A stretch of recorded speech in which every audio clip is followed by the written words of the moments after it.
नमस्कार साथियों, स्वागत है आप सभी का द आर के गुरुजी ऑनलाइन टीचिंग प्लेटफॉर्म पे। और बेटा, जैसा कि आप सभी जानते हैं कि हमने अपने महात्मा गांधी जी के द्वारा क्या करवा दिया था बेटा, एक गांधी इरविन पैक्ट कल साइन करवा दिया था हमने अपनी पिछली क्लास में। ठीक है, गांधी और इरविन जी के बीच में क्या हो गया था, समझौता हो चुका था इनके बीच में। और 5 मार्च 1931 को ये समझौता होता है और इसके बाद में क्या माना जाता है बेटा, यहीं पे ऐसा मान लिया जाता है गांधी जी क्या कर देते हैं बेटा, इसी से जस्ट इससे पहले क्या कर देते हैं बेटा, सिविल डिसोबीडियंस मूवमेंट क्या कर देते हैं, बंद कर देते हैं।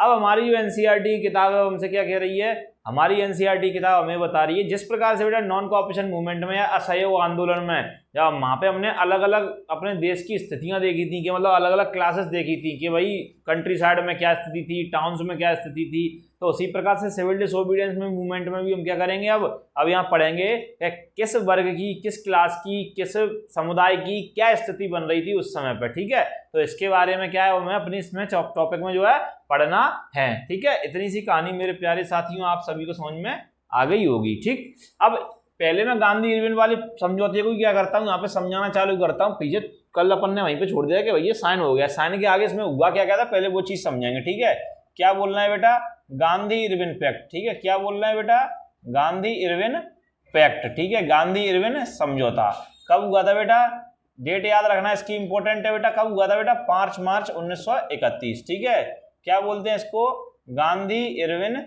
समझौता। क्या बोलते हैं बेटा, गांधी इरविन समझौता।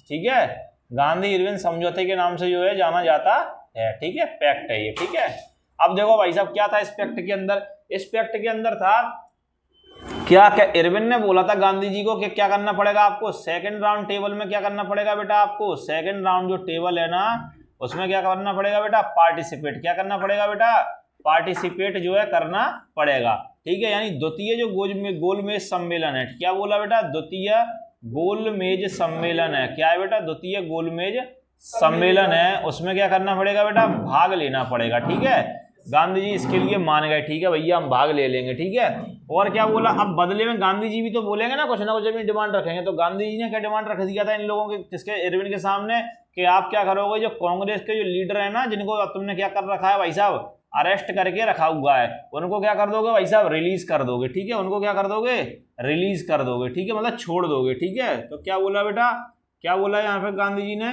कांग्रेस के जो नेता है ना, कांग्रेस के नेता जिनको क्या किया है तुमने, गिरफ्तार। क्या किया है बेटा, गिरफ्तार करके रखा है, उन्होंने क्या कर दोगे, छोड़ दोगे। क्या कर दोगे बेटा, छोड़ दोगे। ठीक है, ये दो बातें हुई किसके सामने बेटा, गांधी और इरविन पैक्ट के बीच में दो बड़ी मसले थे। ठीक है, इसी को लेके क्या करते हैं बेटा, अपने जो महात्मा गांधी होते हैं कहाँ जाते हैं बेटा, इस गोलमेज सम्मेलन के लिए कहाँ जाते हैं बेटा, ये लंदन। कहाँ जाते हैं ये, लंदन। ठीक है, हिंदी में क्या लिखोगे, लंदन। ठीक, लिख लो भैया हिंदी वाले, कहाँ जाते हैं अपने गांधी जी, लंदन। लेकिन जब ये लंदन जब पहुंचते हैं, कौन, महात्मा गांधी जी जब बेटा कहाँ पहुंचते हैं, लंदन पहुंचते हैं, तो इनको वहां पे इस द्वितीय गोलमेज सम्मेलन में भाई साहब ये पार्टिसिपेट तो करते हैं, लेकिन भाई साहब महात्मा गांधी को किसी भी प्रकार की कोई भी क्या नहीं मिलती, वहां पे तवज्जो नहीं मिलती। ठीक है, उन्हें किसी भी प्रकार की क्या नहीं दी जाती, बिल्कुल भी भाई साहब उन्हें क्या नहीं दी जाती है, वहां पे उनकी बात मतलब सुनी नहीं जाती, कोई भी तवज्जो नहीं है उनकी। ठीक है, वहां पे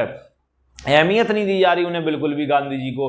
और गांधी जी कुछ अपनी जो बातें रखते हैं, ब्रिटिशर्स क्या कर देते हैं, उन सभी बातों को बेटा नकार देते हैं सिरे से। ठीक है, सिरे से क्या कर देते हैं, खारिज कर देते हैं। ठीक है, तो बात नहीं बनती, तो बेचारे गांधी जी ऑलरेडी बेटा वहां बात ना बनने के कारण द्वितीय गोलमेज सम्मेलन से दुखी लौटते हैं, कहाँ बेटा, भारत में। लेकिन जब इंडिया आते हैं, गांधी जी क्या करते हैं, इस लंदन से लौट के कहाँ आते हैं बेटा, जब इंडिया यानी कहाँ लौटते हैं, अपने प्यारे भारत जब लौटते हैं ना गांधी जी, तो वो देखते हैं कि भाई साहब मेरे साथ क्या कर दिया इसने, इरविन ने धोखा कर दिया। क्या कर दिया, धोखा। धोखा कैसा कर दिया, ये देखते हैं कि भाई साहब ब्रिटिश जो सरकार है उस समय की, ब्रिटिश थी ना, जो ब्रिटिशर थे वो क्या कर रहे हैं, जनता के ऊपर बराबर अत्याचार कर रहे हैं, और थोड़ा बहुत हल्का फुल्का जितना भी हमारा मूवमेंट उसका कहते हैं बची थी, उन्होंने मूवमेंट जो चलाया था आंदोलन, तो जनता को क्या कर रहे हैं, मतलब कुछ मार पीट रहे हैं। ठीक है, परेशान कर रहे हैं, मतलब अत्याचार बर्बरता के साथ जारी है। ठीक है, और जो भी इस उसमें मूवमेंट में शामिल थे उनके ऊपर बराबर के चल रहे हैं, अत्याचार चल रहे हैं। और उनके जो प्रिय नेता गफ्फार अली खान थे। कौन थे बेटा? गफ्फार अली खान। उनको अभी तक जेल से छोड़ा नहीं गया है, उनको अभी तक जेल से छोड़ा नहीं गया। ये चीज कौन देखता है बेटा? कि यहाँ पे गांधी जी, ठीक है। और गफ्फार अली खान के साथ में और भी बड़े बड़े जो नेता थे कांग्रेस के, जैसे कि जवाहरलाल नेहरू, तो उनको भी क्या नहीं किया बेटा? उनको भी नहीं छोड़ा गया। तो ये सब चीजें स्थिति जब बेटा आके देखते हैं तो गांधी जी बड़ा संशय में रहते हैं। गोलमेज सम्मेलन में भी बात नहीं बनी, यहाँ पे भी इन लोगों ने धोखा कर दिया, पता नहीं ये अंग्रेज जाने क्या करने, मतलब काफी सारी कसमकस में है, परेशान है गांधी जी। तो इसी परेशानी की दौर में क्या करते हैं बेटा? 1932 में क्या कर देते हैं बेटा? वापस से सीडीएम मूवमेंट, जो तुम्हारा सीडीएम मूवमेंट, आप क्या होता है? जो सीडीएम मूवमेंट कौन सा नया आ गया भैया? वही मूवमेंट है सिविल डिसोबीडियंस मूवमेंट, शॉर्ट में लिख दिया है, ठीक है। क्या लिख दिया मैंने शॉर्ट में? क्या लिख दिया है बेटा? तो क्या लिख दिया है मैंने? ये सीडीएम तुम्हारा सिविल डिसोबीडियंस मूवमेंट, ठीक है। ये करते हैं 1932 में, क्या कर देते हैं बेटा? ये इसको स्टार्ट कर देते हैं, ठीक है। अब ये तुम्हारा 1932 में स्टार्ट हो गया, कहां तक चलेगा बेटा? 1934 तक ये चलेगा, ठीक है। कहां तक चलेगा ये? 1934 तक चलेगा। अब इस समय के दौरान क्या होता है कि जो सीडीएम जो मूवमेंट है भाई साहब, कौन सा? इसको हिंदी वाले लिख लो क्या? सविनय अवज्ञा आंदोलन, ठीक है। सविनय अवज्ञा आंदोलन दोबारा गांधी जी कब स्टार्ट कर देते हैं इसको? 1932 में, ध्यान रखना, ठीक है। तो कब चालू कर देते हैं बेटा इसको? सविनय अवज्ञा आंदोलन, ठीक है। सविनय अवज्ञा आंदोलन क्या कर देते हैं बेटा? ये लंदन से लौट के क्या कर देते हैं? वापस कर देते हैं 1932 में चालू, ठीक है। और भैया ये चालू जो करते हैं ना, तो यहाँ पे और 1934 तक आते आते स्थिति ये थी कि भाई साहब 32 में भी इसकी फेम खत्म हो चुकी थी, बस थोड़ी बहुत बची हुई फेम थी ना, वो भी क्या थी? 34 तक आते आते क्या हो जाती है बेटा? इसकी, इस आंदोलन की समाप्त हो जाती है। लेकिन अब यहाँ तक की कहानी तो अपन ने समझ ली। अब यहाँ बेटा पीछे बैकग्राउंड में और क्या क्या हुआ था, जैसा कि मैंने अभी आपको बताया कि अपन को यहाँ पे ये देखना है कि और जो वर्ग थे ना, वो सब क्या कर रहे थे। जैसे कि भाई साहब उस समय के अमीर लोग थे भारत के अंदर, वो क्या कर रहे थे, ठीक है। जो तुम्हारी अभिजात वर्ग था, अभिजात मतलब एलिट वर्ग इंडिया का जो था, ठीक है, ऊंची जातियों के लोग थे, निम्न जातियों के लोग थे, वो सब क्या कर रहे थे? किस तरीके से इस मूवमेंट को ले रहे थे? जमींदार थे, वो कैसे इस मूवमेंट को ले रहे थे, ठीक है। और भाई साहब और भी इंडस्ट्रियलाइजेशन उस समय काफी अच्छा खासा हो चुका था भारत के अंदर। तो भैया जितने भी उद्योगपति थे, पूंजीपति थे, कैपिटलिस्ट थे, वो सब कैसे ले रहे थे भाई साहब इसको, काय को, इस आंदोलन को, गांधी जी के, वो किस तरीके से देख रहे थे। जो मिल वर्कर थे, मिल के मजदूर थे, वो कैसे ले रहे? अपन क्या इन सब के बारे में एक बार देखेंगे। इन सब के बारे में बेटा हमारी एनसीईआरटी बोल रही है। और इसी के बीच में दो टॉपिक अभी मैंने यहाँ पे स्किप किए हैं, जिनको बेटा ये इतना मतलब कंप्लीट होने के बाद, ये इसके बाद ये टॉपिक जो मैं बता रहा हूँ ना, उन सब की स्थिति, सभी क्लासेस की, सभी वर्गों की स्थिति देखने के बाद उन टॉपिकों को दोनों को उठाएंगे। कौन से टॉपिक है? पहला तुम्हारा है पूना पैक्ट होगा बेटा अंबेडकर के बीच में, ठीक है। अंबेडकर और गांधी जी के बीच में पूना पैक्ट साइन होगा, ठीक है। वो पूना पैक्ट क्या था, वहां से इंपॉर्टेंट है, क्वेश्चन बन जाते हैं, ठीक है। और क्या बताऊंगा बेटा? भगत सिंह की कहानी मैं आपको यहाँ पे सुना दूंगा। तो सभी बोलो बेटा भगत सिंह के नाम पे इंकलाब जिंदाबाद, ठीक है। तो बेटा क्या सुनाएंगे बेटा? भगत सिंह की अपन यहाँ पे इसी बीच में क्या है, छोटा सा बेटा डब्बा बन के यहाँ बगल में आपकी एनसीईआरटी में समेट दिया गया है भगत सिंह को, जबकि भाई साहब वो डब्बे में समेटने लायक शख्सियत है ही नहीं, ठीक है। काफी फेमस पर्सनैलिटी है, कौन? भारत की भगत सिंह। और युवाओं का भाई साहब क्या है? आइडलिज्म होना चाहिए भैया, आइडल होना चाहिए। क्या भैया तुम्हारा भगत सिंह क्या होना चाहिए? आप सभी का आइडल होना चाहिए, ठीक है। इतनी कहानी जिनने नोट नहीं की जल्दी से नोट करो, फिर मैं आगे बताता हूं आप सभी प्यारे विद्यार्थियों को।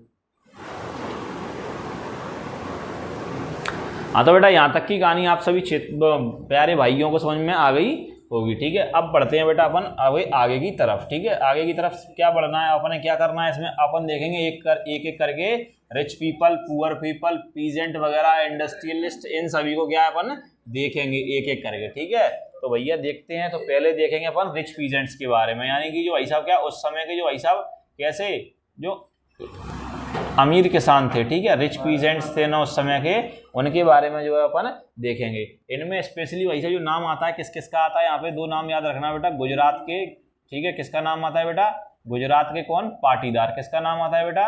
गुजरात के पाटीदार, ठीक है। और किसका नाम आता है बेटा? जाट। कहाँ के? यूपी के जाटों का। किसका नाम आता है बेटा?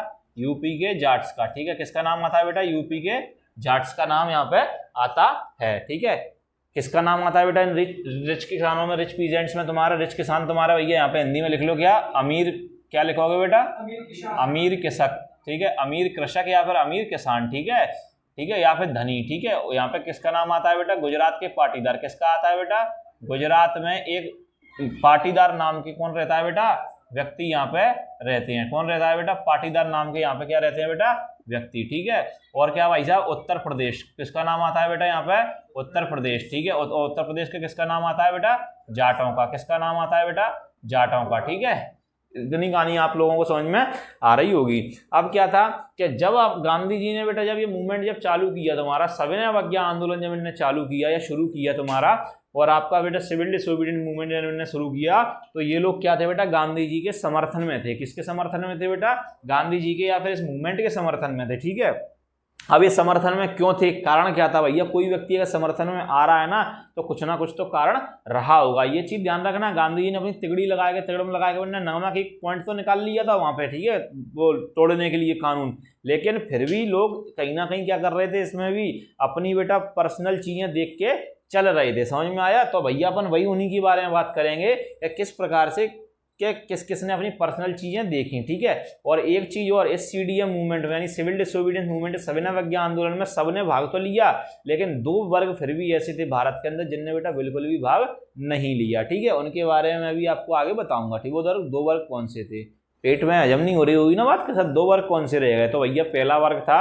एम, एम से कौन, एम से कौन, मुसलमान, कौन, मुसलमान, मुस्लिम लोगों ने क्या इसमें भाग नहीं लिया। ठीक है, और दूसरा कौन तुम्हारा, दलित वर्ग हमारे भारत का। ठीक है, कौन भैया, दलित वर्ग। तो उस समय के सारे दलित और कौन भैया, मुसलमान, इन दोनों वर्गों ने क्या नहीं लिया बेटा, भाग नहीं लिया। अब इसकी कहानी अपन अभी आगे पढ़ेंगे। ठीक है, तब तक के थोड़ा पेशेंस करो, अपन वापस लौटे आओ कहाँ बेटा, रिच पीजेंट्स पे। ठीक है, तो इन किसानों ने क्या किया था बेटा, कि भाई साहब सपोर्ट किया था किसका, किसका सपोर्ट किया था, गांधी जी के इस मूवमेंट का। ठीक है, क्यों किया था भाई साहब, क्योंकि ये भाई साहब के आपको मैं जैसा कि बेटा पहले बता चुका हूं कि क्या झेल चुके थे भाई साहब, ग्रेट इकोनॉमिक डिप्रेशन क्या हो चुका था, यहाँ पे आ चुका था। ठीक है, ग्रेट क्या हो चुका था बेटा, ग्रेट इकोनॉमिक डिप्रेशन आ चुका था। ठीक है, तो ये भाई साहब क्या कर चुके थे, ये सभी किसान इसकी मार झेल चुके थे। ठीक है, काय की मार झेल चुके थे बेटा, आर्थिक मंदी की, काय की मार झेल चुके थे बेटा, आर्थिक मंदी की, काय की मार झेल चुके थे बेटा, आर्थिक मंदी की मार ये झेल चुके थे। समझ में आया कि नहीं आया है,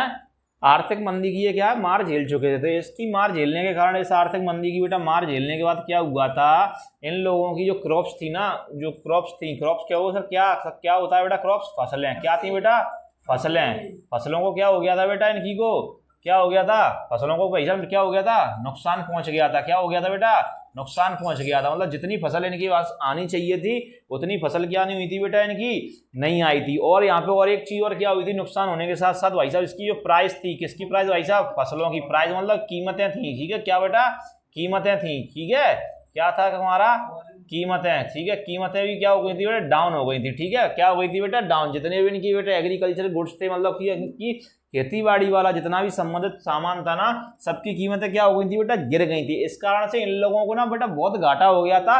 और बहुत घाटा होने के बाद भी जो भाई साहब गवर्नमेंट थी उस समय की, भाई साहब कौन थी भाई साहब, गवर्नमेंट। तो गवर्नमेंट इनसे क्या वसूल रही थी भाई साहब, हाई टैक्स। क्या वसूल रही थी, हाई टैक्स। टैक्स को बोल दो क्या, रेवेन्यू। ठीक है, क्या वसूल रही थी, रेवेन्यू। तो बस इसी कारण से ये लोग क्या हुए बेटा, गांधी जी के साथ जुड़ गए थे, क्या में बेटा, सीडीएम मूवमेंट में, सिविल डिसोबीडियंस मूवमेंट में, कि ये क्या करा सकें, इस हाई टैक्स को या हाई रेवेन्यू को क्या करा सकें भाई साहब, कम करवा सकें। समझ में आया? इन्हें पूरी तरीके से रिवॉल्यूश नहीं मांगा, मतलब एबॉलिश करना नहीं मांगा, इन्हें हटाने के लिए नहीं बोला, इन्हें बोला कि यार इसको यार क्या कर दो, कम कर दो, क्योंकि पहले से क्या हो चुकी है, आर्थिक मंदी चल रही है, फसलें खराब हो गई हैं, जो कृषि की जितनी चीजें थी वो सस्ती भी बिक रही हैं ऊपर से। ठीक है, जितनी फसल होनी चाहिए वो होगी भी नहीं है उतनी, उसका क्वांटिटी भी क्या है, फसल की कम हुई है हमारे पास। ठीक है, तो अब क्या बोल रहे हैं कि गवर्नमेंट से, जो ब्रिटिश गवर्नमेंट है ना, उससे बोला जा रहा है भैया, ये लोग ये चाहते हैं कि ब्रिटिश गवर्नमेंट क्या करे, इन फसलों के दामों को क्या कर दे बेटा, कम कर दे। क्या कर दे बेटा, कम कर दे इन फसलों के दामों को। ठीक है, तो भाई साहब गांधी जी के साथ ये इसी कारण से जुड़ती हैं, किस कारण से जुड़ते हैं, फसलों के दाम, सॉरी इसके मैं कह रहा हूँ फसलों के दाम,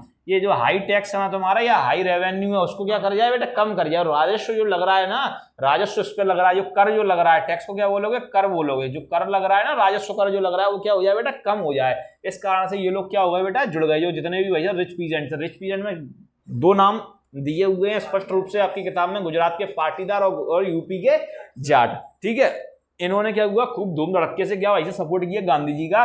लेकिन गांधी जी जब भाई साहब 1932 में क्या करते हैं, इस मूवमेंट को दोबारा चालू करते हैं ना, अपने को इस आंदोलन को दोबारा जब चालू करते थे, तो यही लोग क्या कर देते हैं, गांधी जी को रिफ्यूज, मना कर देते हैं। अब क्या हुआ, ऐसा क्यों, पहले सपोर्ट किया दोबारा क्यों नहीं किया, तो भाई साहब दोबारा सपोर्ट इन्होंने करने से इसलिए मना कर दिया क्योंकि मैंने बता दिया कि ये क्या कराना चाहते थे बेटा, अपना रेवेन्यू कम कराना है, टैक्स कम कराना चाहते थे अपना। ठीक है, अपना जो कर लग रहा था, जो राजस्व जो लग रहा था, वो क्या कम कराना चाह रहे थे, और वो कम हुआ नहीं। ठीक है, कम क्यों नहीं हुआ भाई साहब, है वो कम इसलिए नहीं हुआ कि यार भाई साहब क्या हुआ वहाँ पे आंदोलन भाई चलता रहा कि नहीं चलता रहा, बोलो आया ना। और गांधी जी को अंग्रेजों ने क्या कर लिया, धर लिया है, और भी सारे कांग्रेस नेताओं को धर लिया गया, मतलब अरेस्ट कर लिया गया उन सभी लोगों। और इतने में गांधी जी ने क्या कर दिया था, उस मूवमेंट को बंद कर दिया था। क्या कर दिया था, उस मूवमेंट को बंद कर दिया था। तो मूवमेंट चला, फिर मूवमेंट बंद हो गया। तो इससे क्या हुआ, वो बीच में मूवमेंट से जुड़े ही अपने इस फायदे के लिए थे। तो इनके मन में ऐसी चीज आई, यार मूवमेंट में हम जुड़ भी गए, चला भी दिया मूवमेंट, आंदोलन मतलब हो भी गया, आंदोलन में जुड़े भी, और इनने उठाएगा आंदोलन बीच में बंद ही कर दो। बाबा का तंत्र तो निकरण ने हुआ आंदोलन को, समझ में आएगी नहीं आई, कछु तंत्र नहीं परंदो के कहा जाको ये कछु प्लस माइनस कछु तो पॉइंट करतो, तब तक नेक हिंसा बढ़ गई। तामे गांधी जी को हाल हृदय ने कोमल है करो वैसा बनने का कर दी हाल तुरंत नहीं, बैठो बंद कर रहे हैं हम, जब मूवमेंट है, समझे कि नहीं समझे।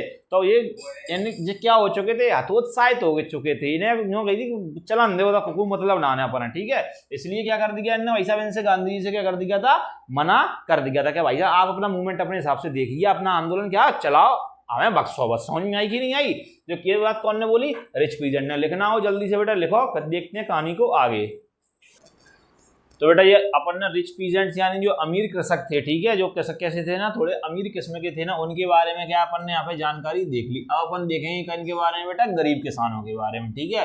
अब अमीरों की जब अपन ने जानकारी देख ली तो अपन गरीब किसानों की स्थिति तो देखेंगे कि अब ये तो रही बात कर इनकी डिमांड की अमीरों की। अब गरीब जो किसान थे बेचारे, किसकी बात करेंगे बेटा, गरीब किसानों की। किसकी बात करेंगे बेटा, गरीब किसानों की। क्या करेंगे बेटा यहाँ पे बात करेंगे। तो गरीब किसान तुम्हारे क्या भाई साहब, गरीब किसान क्या होगा, पुअर पीजेंट। क्या होगा बेटा यहाँ पे, पुअर पीजेंट, ठीक है। तो उनके बारे में क्या होगा तुम्हारा, ठीक है, उनके बारे में क्या है, उनने इस आंदोलन को या इस मूवमेंट को क्यों सपोर्ट किया था, ठीक है। इसके बारे में जो है अपन यहाँ पे क्या करेंगे, जानकारी लेंगे। तो यहाँ से बेटा नाम से आपको पता चल रहा है गरीब किसान कैसा है तुम्हारा, गरीब है। तो गरीब किसान इस प्रकार के किसान थे, उनके पास खुद की क्या नहीं थी भाई साहब, जमीनें, खुद की उनके पास क्या नहीं थी बेटा, जमीनें नहीं थी।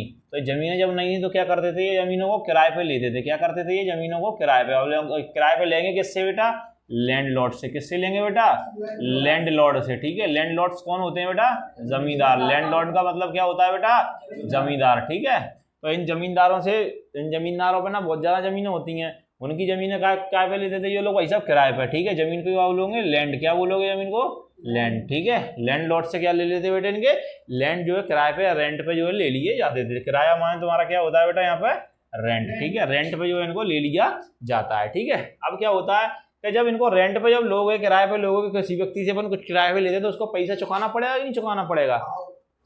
तो आपको बता दिया मैंने, इसी टाइम पे क्या हो रहा था बेटा, इकोनॉमिक डिप्रेशन चल रहा था तुम्हारा, आर्थिक मंदी चल रही थी देश के अंदर। तो भाई स्थिति इनकी थी, ये भी चाह रहे थे कि यार भाई साहब, तो इनने डिमांड ये की, क्या इनने कम करने के लिए बोली, इनने बोला कि यार आर्थिक मंदी हो गई, हमें जो इसमें लगाया वो भी नहीं निकल पाया, हमें साल भर अपने बीवी बच्चों के पेट पाल लें, हम कैसे अपनी क्या घर गृहस्थी को चलाएंगे। तो गांधी जी कितना सपोर्ट करते हैं, और जितना ये आंदोलन चल रहा है वहां से बस इतना सा सपोर्ट मिल जाए कि ये लैंडलॉर्ड है ना, ये भाई साहब जो लैंडलॉर्ड, ये क्या करते हैं भाई साहब, इस रेवेन्यू को क्या करते हैं, इस रेवेन्यू को क्या करते हैं, माफ कर दें, ठीक है। इस रेवेन्यू को क्या कर दें, रेवेन्यू को क्या कर दें बेटा, माफ। जो राजस्व है ना, इसको क्या कर दें भाई साहब, माफ कर दें, ठीक है। इस राजस्व को क्या कर दें, माफ कर दें, मतलब छोड़ दें, ठीक है। इस कारण से क्या है, ये छोटे वाले जो किसान थे वो क्या हुए थे बेटा, गांधी जी से जुड़ गए थे, ठीक है। इनके क्या कहते हैं, इस उसमें क्या कहते हैं, आंदोलन में या इस मूवमेंट में क्या हुए थे बेटा, जुड़ गए थे, ठीक है। और लेकिन क्या था भाई साहब, यहाँ पे जो कांग्रेस थी, सुनो कौन थी भैया, कांग्रेस पार्टी, ठीक है। कौन थी तो वही यहाँ पे कांग्रेस, गांधी जी के साथ में चली रही थी, ठीक है। कांग्रेस पार्टी ना इनकी इस डिमांड को क्या नहीं कर पा रही थी भाई साहब, पूरा नहीं कर पा रही थी, मतलब हिचकिचा रही थी। क्यों, कोई कांग्रेस को कहीं ना कहीं ये डर था भाई साहब, अगर अमन की, अगर छोटे किसानों की अगर डिमांडों को अगर बेटा मानते हैं इनकी, और डिमांडों को अगर ऊपर बढ़ाते हैं आंदोलन में, अगर जमींदारों से बोलेंगे कि ये क्या कर दो, इनका राजस्व माफ कर दो, तो कहीं जो जमींदार हैं, जो बड़े बड़े जो खग्गे बन के बैठे हुए हैं इस देश के अंदर, जो ऐसे मजबूत स्थिति में है, वो क्या ना हो जाए, हमसे रूठ ना जाए, ठीक है। अगर वो जमींदार रूठते तो इनकी पावर पूरी की पूरी रूठ जाती, कांग्रेस से, गांधी जी सबसे, समझ में आया।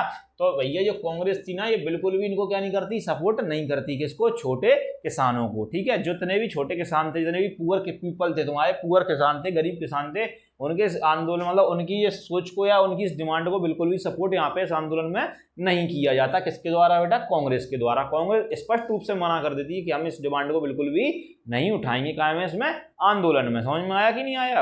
है क्या बोला इन्होंने कि उनको ना उठाने का कारण क्या था भाई साहब? क्योंकि इनको कांग्रेस को कहीं ना कहीं ये डर था क्या कि जो जमींदार थे, क्योंकि भाई साहब जो किससे माफ करवा रहे थे? जमींदारों से। ठीक है, जमींदार कौन से? इंडियंस ही थे, वो भी शामिल थे इसमें, जमींदार भी। ठीक है, तो भैया तुम्हारे क्या कहते हैं, ये क्या हो, ये जमींदारों को टैक्स किसको देना था तुम्हारा? बोलो ब्रिटिश गवर्नमेंट को। तो इनका तो सपोर्ट ये लोग कर रहे थे जमींदारों का, ये ब्रिटिश वालों का मतलब विरोध करना ही करना है। अब भारत का प्लस भारत का ही आमने सामने टकरा रहा है, तो इनका कैसे कर दें? ठीक है, तो ये कांग्रेस ने क्या कर दिया भाई साहब, इनसे स्पष्ट रूप से मना के तुम तो कौन हो? गरीब हो, तुम पे है ही क्या? कुछ भी नहीं है तुम्हारे पास तो। ठीक है, तो हमें तो इनका सपोर्ट चाहिए। इकोनॉमी कहां से आएगी आंदोलन चलाने? पैसा लगता है भाई साहब आंदोलन चलाने में भी। पैसा देने वाले कौन थे? जई लैंडलॉर्ड थे, इंडस्ट्रियलिस्ट जो थे, उद्योगपति थे वो थे, पूंजीपति थे वो थे। ठीक है, जमींदार थे, ये सब क्या दे रहे थे बेटा? इस आंदोलन को पैसा दे रहे थे। ठीक है, समझे कि नहीं समझे? तो भैया इनको क्या उठाना नहीं चाह रही थी कौन? तुम्हारी कांग्रेस। ठीक है, यही एक कारण था कि इनको सपोर्ट नहीं किया गया। हाँ, तो बेटा गरीब किसानों की स्थिति अपन ने देख ली थी। ठीक है, दोनों प्रकार के अमीर और गरीब दोनों प्रकार के किसानों की स्थिति अपन ने बेटा यहाँ पे सीडीएम मूवमेंट के अंतर्गत देख ली कि इन लोगों ने इस मूवमेंट को क्यों ज्वाइन किया था और इनके साथ में क्या स्थिति बनी थी। ठीक है, तो कहीं ना कहीं ये भी बेटा गरीब किसान टूट रहे थे इससे, तो ये भी क्या तो उत्साहित करने वाला का एक पॉइंट निकल के आता है कि जिससे आगे चल के क्या इसको सपोर्ट नहीं मिला इस देश के अंदर, किसको बेटा? सीडीएम मूवमेंट को। ठीक है, अगला अपन जो देखेंगे किसके बारे में बात करेंगे बेटा? बिजनेस क्लास के बारे में बात करेंगे। क्या बेटा? Business class. अब क्या हो सर, बिजनेस क्लास क्या होता है? तो बिजनेस क्लास को बोला जाता है हिंदी में क्या? व्यापारी वर्ग। क्या बोला जाता है बेटा? व्यापारी वर्ग। ठीक है, तो व्यापारी वर्ग के बारे में क्या करेंगे बेटा? अपन यहाँ पे बात करेंगे। ठीक है, तो व्यापारी वर्ग की स्थिति उस समय क्या थी और वो कैसे देख रहा था इस आंदोलन को, किस तरीके से बेटा इस आंदोलन क्या कर रहा था बेटा? सपोर्ट कर रहा था। ठीक है, तो बेटा आप लोगों को बेटा पता हो क्या व्यापार के ऊपर या बिजनेस के ऊपर जो हमारा बिजनेस था ना उस समय बेटा भारत के अंदर, जो ब्रिटिशों ने क्या कर दिया था, इस पे काफी सारे बेटा क्या कर दिए थे? रूल्स लगा दिए थे। क्या लगा दिए थे बेटा? रूल्स इंपोज कर दीजिए। जो कैसे थे बेटा? बहुत बेकार रूल्स थे। कैसे थे? बहुत बेकार रूल्स थे। ऐसी ऐसी पॉलिसियां लेके आई थे जो ब्रिटिश थे। क्या लेके आए थे बेटा? ऐसी ऐसी पॉलिसी लेके आए थे जिससे क्या हो रहा था बेटा? क्या हो रहा था बेटा? हमारे भारतीय उनको क्या हो रहा था बेटा? पॉलिसी से क्या हो रहा था? नुकसान हो रहा था भारतीय व्यापारियों को। ठीक है, तो इन लोगों ने क्या कर दिया? अपने इसी नुकसान से बचने के लिए क्या किया? सीडीएम मूवमेंट को क्या कर दिया? सपोर्ट किया। और इनने बेटा ऐसा सोचा कि भाई साहब यहाँ पे क्या है बेटा? जो फॉरेन सामान जो आ रहा था, सबसे बड़ी मेन समस्या क्या थी बेटा? फॉरेन जो इम्पोर्ट हो रहा था हमारे भारत के अंदर, क्या हो रहा था बेटा? इंपोर्ट। जो फॉरेन इंपोर्ट हो रहा था ना वो सबसे बड़ी समस्या बना हुआ था, क्योंकि भाई साहब फॉरेन इंपोर्ट आ कहां से रहा था? इंग्लैंड से आ रहा था सबसे ज्यादा। ठीक है, कोई ब्रिटिशों का राज था, तो भैया जो विदेशी सामान सस्ता आ रहा था, यहाँ का सामान कैसा था बेटा? महंगा। तो कहीं ना कहीं कंपटीशन नहीं हो पा रहा था। ठीक है, तो इस फॉरेन इंपोर्ट पे क्या करने के लिए बेटा? नई नई पॉलिसियां लाने के लिए, और इसको क्या करने के लिए? इस इंपोर्ट को कम करने के लिए, इस पे क्या करने के लिए बेटा? टैक्स वगैरह बढ़ाने के लिए। ये सामान जो बाहर से आ रहा है उस पर क्या कर दो? टैक्स बढ़ा दो। समझ में आया? क्या कर दो बेटा? टैक्स बढ़ा दो। ठीक है, तो सामान ऑलरेडी क्या हो जाएगा? यहाँ पे महंगा हो जाएगा, तो कम बिकेगा भारत का, मतलब भारत के अंदर वो सामान। और यहाँ फिर लोग क्या करेंगे? क्या करेंगे बेटा? यहाँ की लोकल चीजों पे क्या करेंगे? स्विच करेंगे। तो फायदा किसको होगा बेटा? लोकल के व्यापारियों को ही फायदा होगा। ठीक है, ये इनका क्या था? मुख्य बड़ा कारण था। इसके लिए इन बिजनेस क्लास वालों ने क्या किया था भाई साहब? अपनी दो एसोसिएशन ही बनाई। क्या बेटा? क्या बनाई यहाँ पे इनने? अपनी दो एसोसिएशन। पहले इनकी एसोसिएशन मतलब इनके संघ बना लिए दो। इनने क्या बना लिया? अपने ग्रुप बनाए या संघ बनाए। ठीक है, इसमें से पहले एक ग्रुप या एसोसिएशन या फेडरेशन का क्या नाम था भाई साहब? Indian industrial and commercial Congress. क्या नाम था बेटा? Indian industrial and commercial Congress. क्या नाम था बेटा? वापस से सुन लीजिए। इंडियन इंडस्ट्रियल, क्या नाम था बेटा? Indian industrial and commercial, Indian industrial and commercial Congress. बेटा यहाँ पे छोटी सी बेटा एक रिंग आ गई है बीच में, मैं अपने मोबाइल को साइलेंट पे डालना भूल गया था, तो वापस से सुन लो। इन लोगों ने क्या किया था? इसी इंपोर्ट को, फॉरेन इंपोर्ट को क्या बेटा कम करने के लिए इनने क्या किया था बेटा? इन लोगों ने अपने यहाँ दो ग्रुप या दो संघ बनाए। ठीक है, जिसमें से एक, उसका संघ का क्या नाम था बेटा? इंडियन इंडस्ट्रियल, क्या नाम था बेटा? Indian industrial and commercial Congress. क्या नाम था बेटा? Indian industrial and commercial Congress. ठीक है, ये दो संघ थे, Indian industrial and commercial Congress. ठीक है, कमर्शियल कांग्रेस। ठीक है, ये कब बनाया गया इनके द्वारा बेटा? 1920 में। कब बनाया गया बेटा? 1920 में। कब बनाया गया ये? 1920 में। ठीक है, और अगला जो भाई साहब बनाया गया उसका क्या नाम भाई साहब? Federation of India chamber of commerce and industries. ठीक है, फेडरेशन ऑफ इंडिया चैम्बर। क्या बेटा? नाम लिख लो बेटा, अपनी किताबों में देख लेना। Federation of India, federation of India chamber, federation of India chamber of commerce, chamber of commerce commerce and industries, ठीक है, एंड इंडस्ट्रीज, ठीक है, एंड इंडस्ट्रीज। कब बनाया गया भाई साहब ये तुम्हारा 1927 में। कब बनाया गया तुम्हारा ये 1927 में। इसको बेटा शॉर्ट फॉर्म से भी जानते हैं, किस नाम से बेटा, फिक्की के नाम से। किस नाम से जानते हैं, फिक्की। और इसी नाम से अगर वो पूछेगा तो केवल इसी नाम से पूछेगा, ये ऐसे इंपॉर्टेंट है नहीं है, ठीक है। बस ये केवल ये चीज पूछ सकता है कि फिक्की की स्थापना कब हुई, तो ध्यान रखना का बेटा तुम्हारा 1927 में। यहाँ से और कोई इंपॉर्टेंट यहाँ पे दोनों नाम आपको याद रखने की कोई आवश्यकता नहीं है, ठीक है। अब यहाँ पे जो नाम याद रखने हैं वो मैं बता रहा हूँ, सुन लो। यहाँ पे दो बड़े नाम थे बेटा, ठीक है। एक का नाम था बेटा पुरुषोत्तम दास और दूसरे का नाम था क्या बेटा, घनश्याम दास बिड़ला। क्या नाम था बेटा, घनश्याम दास बिड़ला, जिनको जीडी बिड़ला के नाम से बेटा लिखा हुआ है तुम्हारी किताब में, ठीक है। क्या नाम है इनका बेटा, पूरा नाम क्या है बेटा, घनश्याम दास बिड़ला। क्या नाम है बेटा, घनश्याम दास बिड़ला, ठीक है। तो सभी लोग जानते हो भैया बिड़ला की काफी सारी चीजें आप यूज करते हो। आईडीआई जो कंपनी है, आईडीआई कंपनी किसकी है बेटा, बिरला की है। आदित्य बिरला ग्रुप जो है ना बेटा, इन्हीं का है, बिरला वालों का, ये बिरला का ही है, ठीक है। और दूसरा नाम क्या मैं तो बता रहा हूँ वैसे तो मैं पुरुषोत्तम दास। क्या नाम बता रहा हूँ बेटा, पुरुषोत्तम दास, ठीक है। यही नाम है ना भाई साहब, क्या नहीं है बताओ, यही दो नाम है, ठीक है। क्या नाम है बेटा, पुरुषोत्तम दास तुम्हारे और घनश्याम दास बिड़ला, ठीक है। पुरुषोत्तम, क्या नाम है बेटा, पुरुषोत्तम दास। ये दो नाम याद रख लेना बस उस समय पर, ठीक है। उस समय के बेटा सबसे बड़े और माने हुए इंडस्ट्रियलिस्ट थे। इन लोगों ने क्या किया बेटा, फाइनेंशियल सपोर्ट किया था किसको भाई साहब, सीडीएम मूवमेंट को, ठीक है। अगर कोई पूछता है बेटा क्या सीडीएम मूवमेंट या सविनय अवज्ञा आंदोलन को सबसे ज्यादा जो भाई साहब पैसे का सपोर्ट मिला वो कहां से मिला, इन दो लोगों से। कहां से बेटा, घनश्याम दास बिड़ला से, और कहां से बेटा, पुरुषोत्तम दास बिड़ला से। इनने भी सपोर्ट क्यों किया था, क्योंकि ये क्या थे भैया, इंडस्ट्रियलिस्ट थे, भाई साहब कैसे थे, उद्योगपति थे, ठीक है। तो इनको भी कहीं ना कहीं घाटा हो रहा था, कैसे बेटा, जो विदेश से जो सामान आता था भारत में बिकता था, तो इनको भी क्या चाहिए था बेटा, इंपोर्ट ड्यूटी बढ़वानी थी। इंपोर्ट ड्यूटी को क्या कराना था, हाई कराना था। जिस प्रकार से आप लोगों ने बेटा समाचार आप सभी को सुनते होंगे, तो आजकल अमेरिका बेटा भारत के ऊपर टैरिफ पे टैरिफ ठोकता चला जा रहा है, ठीक है। 25%, 50%, 75% ठोकता चला चलाया।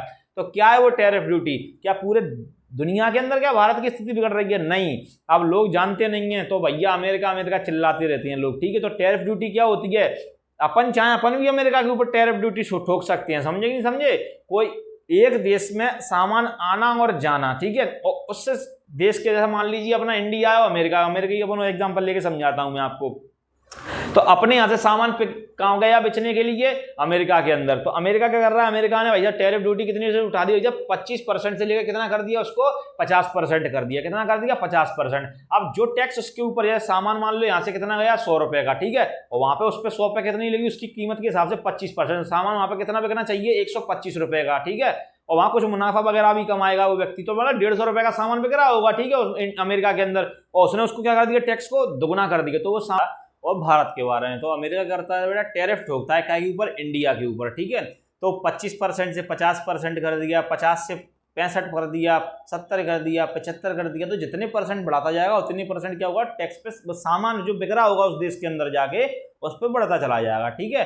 अब जैसे इंडिया के अंदर सामान आता है चीन का, तो भारत चाहे तो चीन के ऊपर क्या कर सकता है, टैरिफ ठोक सकता है। अब चीन अगर ज्यादा अगर लड़ेगा भारत से या दुश्मनी साधेगा, तो भारत क्या कर सकता है, चीन की चीजों पे क्या कर सकता है, टैक्स बढ़ा सकता है, समझे। तो वो टैरिफ क्या है, टैक्स सही है एक प्रकार से। तो आप लोग उस जानकारी को क्या करें बेटा, सुधार लें। तो यहाँ पे क्या था बेटा, ये लोग क्या कर रहे थे बेटा, फॉरेन इंपोर्ट जो सामान तुम्हारा जो इंपोर्ट है ना, ये उस पर क्या करना, इसकी ड्यूटी को बढ़वाना चाह रहे थे, ठीक है।